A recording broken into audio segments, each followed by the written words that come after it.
Ixesha ngoku yintsimbi yesithandathu. Iindaba kwi-Ncyr nezifundelwa ngubonani kaMaphini.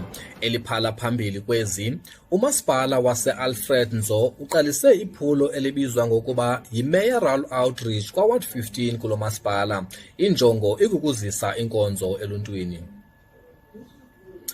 Umasipala we-Alred Ndzo ngokubambisana nesebe lolawulo lentsebenziswano kunye nemicimbi yemveli iCOCTA kunye nomasipala iWinnie Madikizela-Mandela namhlanje baqalise iphulo elaziwa ngokuba yi-Mayoral Outreach. Le nkqubo ijolise ekuvaleni umsantsa phakathi kweenkonzo zikarhulumente kunye noluntu, likwaqinisekisa ukufikeleleka nokujongana neemfuno zoluntu.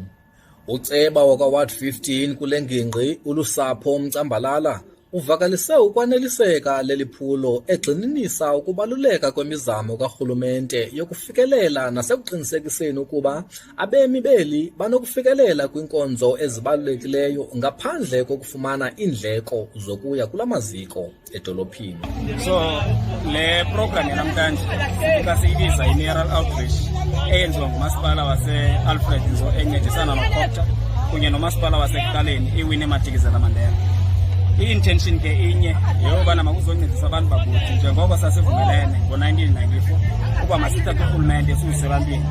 Now si-excited ke egameni labahlali balapha because kunqabile into yobana ubone ii-government departments zisebantwini, kunqabile into yobana ubone u-executive mayor u-MEC esebantwini. UCOCTA is here. Bese expecteke nento yobana kuba khona na-MEC. Unfortunately ke kungakhona ii-challenges ezinezingakangabikho, but executive mayor ulapha ngenjongo zokuzodakanca ingxelo ngomasipala omkhulu wase-Alred ukuphuhlisa kwabantu. So ke egameni labahlali ke siyavuyisana ngento yobana suppose ke olu suku lwanamhlanje silindele ke into yokobana makube khona i-government departments. USASSA ke seke seyikhona, uHome Affairs sele seyikhona, Department of Health ukhona, namanye ke amasebe karhulumente akhona azise inkonzo kubantu bakuthi, hayi le nto yobana abantu mabande baye edolophini. So ke siyarhalela into yobana sithi ingaske urhulumente ungaqhuba ngolu hlobo njalo ukuya phambili. I-Arhente yokhuseleko yoluntu yoMzantsi Afrika, iSASSA ngamafuphi, isebe lemicimbi yezekhaya, isebe lezempilo ebeyinxalenye yeliphulo namhlanje. Uvuyani Siqa nongumhlali apha kwaWard 15 uchulumancile zinzame zikarhulumente zokusondeza inkonzo eluntwini. Nguvuyani, ngingokasiqa phaya kwakhanya ivillage kusemabhekuteni. Sibulela kakhulu kurhulumente ngento asenzele yona, besisokwane silila ngabantu abethu abafanele bayokwenza ama-ID edolophini ngenxa yoba imali asinayo. Sibulela kakhulu kurhulumente wethu abantu abamnyama ngoba asincedise kangaka, azosenzela zonke izinto azenza apha ewadini yethu kwaWard 15. Siyabulela ngokungazenzisi. Enkosi. Ukanti usodolophu umasipala we-Alred Ndzo uvukile Mhlelembana uthe bayayiqonda imicelimngeni ejongene noluntu lwasezilalini, ingakumbi ukufikeleleka kwinkonzo ezibalulekileyo. Yiloo nto bebone kuyimfuneko ukuba bazise ezi nkonzo ngqo eluntwini. Abasungurhulumente wase-Alred Ndzo nowe-local kwamasipala athobisa sihamba nee-department zonke zikarhulumente, uHome Affairs, uSASSA nezinye ii-departments zosisele inkonzo ebantwini, abantu bezindawo.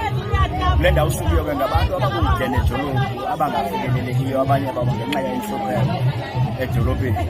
Sithathile isigqibo ke sine-council yase-Alred ukuba masize kule ndawo khona ukuze abantu abangakwaziyo ukufikelela kwiinkonzo ezithile nabanganamandla ukufikelela kwiindawo ezithile ezikude edolophini bakwazi ukubhenefitha kule nto sizela namhlanje. Isebe lezekhaya lixelele ipalamente ukuba lifumanise amatyala angaphezulu kwe-300,000 anxulumene nokukhutshwa ngobuqhetseba kweencwadi zokundwendwela, iivisa ngamafuphi. Ipalamente iphinde yeva ukuba elibholo libandakanya amawaka abemi baseChina abasebenzisa idilesi efanayo ukufaka isicelo sevisa. Amaqela aphikisayo iDA, EFF kunye neUDM aqinisekise izimemelelo zawo zokuba usomlomo wepalamente uNosiviwe Maphisa-Nqakula aphandwe ngokucokisekileyo kwaye asuswe kwisikhundla sakhe, oku kulandela izityholo zokuba wafumana izigidi zeerandi zesinyobo ngexesha lakhe njengomphathiswa wezokhuseleko. Xa siziqongqotha ezale yure masikukrobise kwinqaku ebeliphala phambili. Umasipala we-Alred Ndzo uqalise iphulo elibizwa ngokuba yi-Mayoral Outreach ka-Ward 15 kulo masipala. Injongo ikukuzisa inkonzo eluntwini. Kude kube lixesha elizayo, elami igama ndinguBonani kaMaphini.